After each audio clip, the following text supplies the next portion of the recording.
Naniwala na naman kayo kay Amy. Matagal nang panakot yan, no, na itutulak ang CONAS at magkakaroon ng ng term extension at wala ng eleksyon, no. So matagal nang panakot ng mga politiko yan, pero alam din naman ng mga politiko na walang pag-asa yan, no. Non-starter. Banggitin mo pa lang, wala na, patay na. Discredited ka na, no. So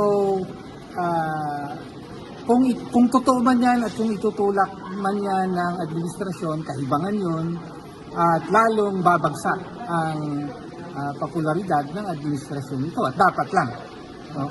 Dahil sinusuka talaga ng taong bayan yung mga politikong nagtutulak ng term extension at no election.